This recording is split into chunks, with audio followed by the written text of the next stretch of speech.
Hi, my name is Julia Cope. I'm a student at the Freies Gymnasium Zürich, and in this past year I authored a Matura paper entitled Melting Glaciers Releasing Ancient Pathogens Could Cause the Next Epidemic. I studied the scenarios in which melting glacial ice releases disease-causing pathogens, which could have laid dormant for thousands of years and cause a nationwide outbreak. So, this may sound like a fictional scenario to you, but it may actually be much closer to reality than you may think.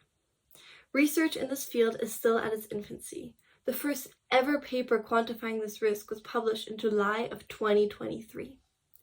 It indicated that the probability for each microbe to enter an ecological community is very low. But if you consider that every year 4 sextillion microbes are released, that is 10 to the power of 21, the situation starts looking more concerning. So, this got me thinking. Switzerland is a country with 1,800 glaciers melting at an alarming rate.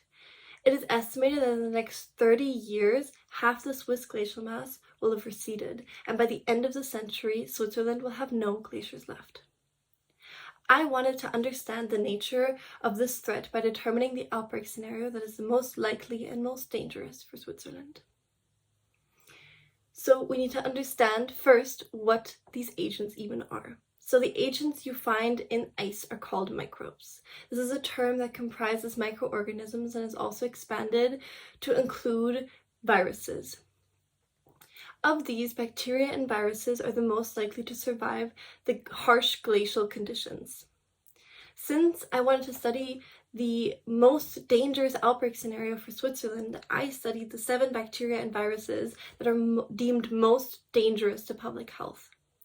Of these 7, only 4 can survive the anaerobe and freezing conditions of the glacial ice matrix. And all 4 have been found historically in Switzerland. However, the anthrax and Ebola have only broken out in isolated and scarce occasions, whereas the plague and influenza hit Switzerland in large infection rates. From this, I concluded that these may be the most dangerous pathogens for such an outbreak scenario.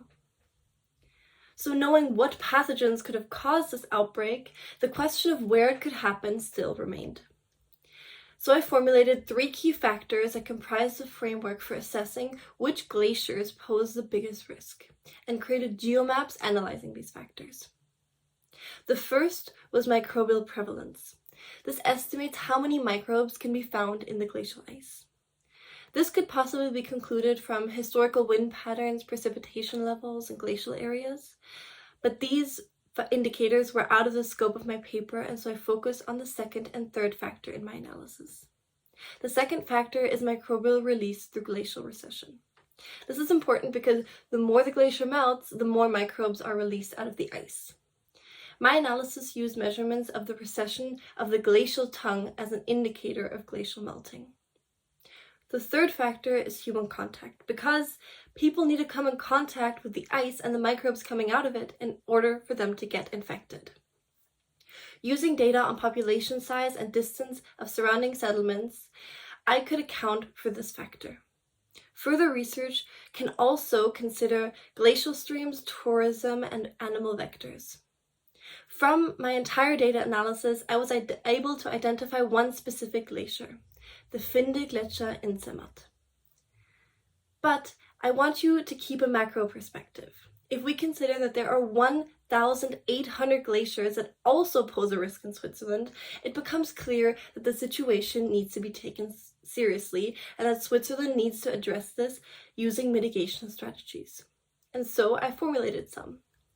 Raising awareness on this issue through broad-ranging and more targeted campaigns, monitoring and screening the ice to make prevention of an outbreak possible, creating and expanding upon emergency response plans to make the reaction to such outbreaks faster, and continuing to further fight the root cause of glacier melting, climate change, and global warming.